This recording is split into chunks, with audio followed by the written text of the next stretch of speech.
I just want to make you aware of a study that the League of Women Voters of Pennsylvania did in 2009. We looked at the extraction process and the environmental impact, and also the economic impact of the extraction process. The study, when it was concluded, the League came up with a position that I would like to read part of that to you this evening, as time allows. The League of Women Voters of Pennsylvania recognizes that natural gas extracted from Marcellus Shale is a finite carbon-based energy resource, and that its production significantly affects the environment and the economy of the Commonwealth.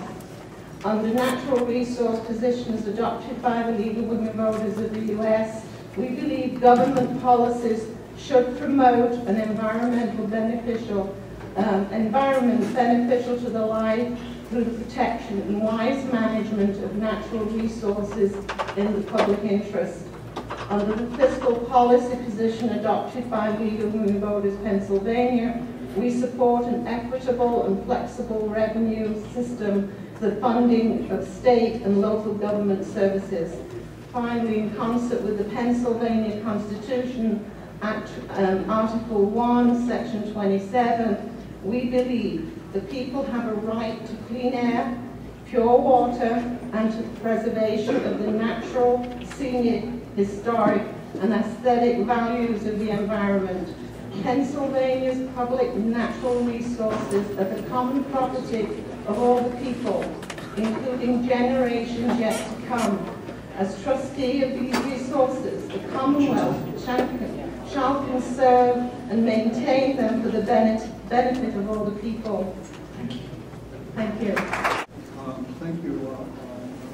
Adam. And good evening, ladies and gentlemen. Yes, gas well drilling is a dirty business. Any way you cut it. From the middle of March and all the way to late April of this year, I kept a log of all the fast-moving activity that the gas well drilling companies were moving at a fast pace in order to get from getting caught. The absolutely and overwhelming and fast-changing and dangerous atmosphere of our beautiful farm country and community in Hopewell Township is being affected in Washington County. The sites at a day and night operation are quite alarming and overwhelming. This is my log. Called the DEP in Pennsylvania and asked about if they would come up and take a tour of my area and give them a history and a tour of what's happening. Did not receive any call back. No action was taken by the DEP. On March the 29th, flare stacks were huge, twin flare stacks blowing in Hopewell Township in the neighborhood of 20 to 30 feet high. What's your time, sir? 8 Gap Road in Hopewell Township, huge flare stacks were extremely blowing out of proportion. Sir, that's about all the time you got. Thank you.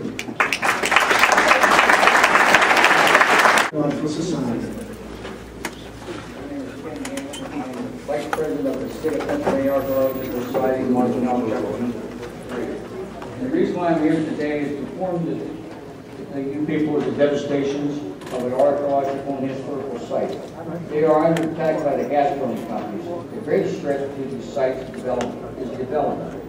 The nation recognized this concern in 1960 by passing the National Historical Preservation Act and Section 106 of it, requiring the federal government to take into account the effects and development it has on the archaeological and historical sites are no different than wetlands, endangered species, or any other resources.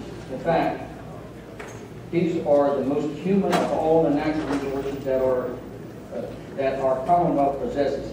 The gas companies are not following the laws, displacement of the drilling platforms, and these access roads, the well sites have done extensive damage or destroyed sites. There are laws protecting these sites, such as the Pennsylvania Constitution, Article 1, Section 27. Please read it if you get a chance, gentlemen. The National Historical Preservation Act of 1966 laws protecting Native American grave sites. They are the following. You've got federal laws, the laws of the American Indian Grave Protection Act of 1990, the laws in American Indian Secret Lands, federal laws, and the Act protecting burial sites, public laws, Pennsylvania laws, Historical Burial Place Preservation Act, Commonwealth of Pennsylvania, the Pennsylvania Constitution, National Historical Preservation Act of 1966, the American Indian Religious Freedom Act of 1978. If these laws are made to protect these sites and they are being broken, shall someone be held accountable? If I rob a bank or shoot someone, am I held accountable? Thank you very much. And I would like to enter into evidence some of the laws and sites that were destroyed by these gas companies.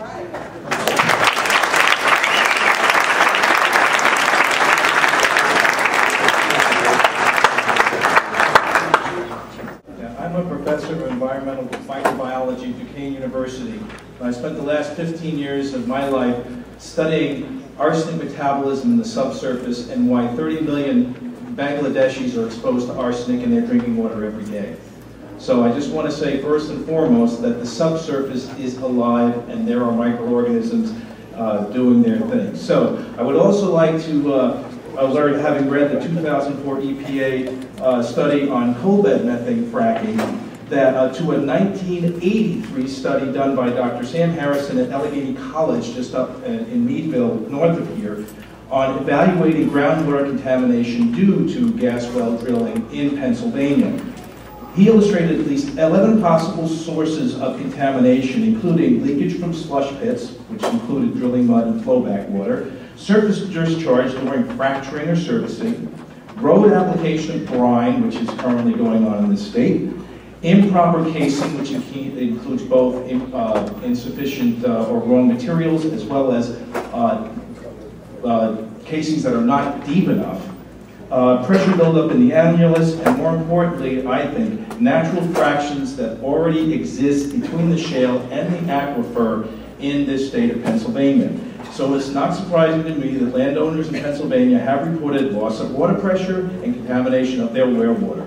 So, lastly, given the level of activity planned in the future, considering that 5 million gallons of water is necessary for each frac, I'm concerned about water withdrawals causing local water stress, residual water that's left down stimulating microbial activity in the subsurface, and then of course the high TDS that's released into the surface waters after quote-unquote treatment in wastewater, which they're allowed to release up to 1% of their total volume every day. Thank you.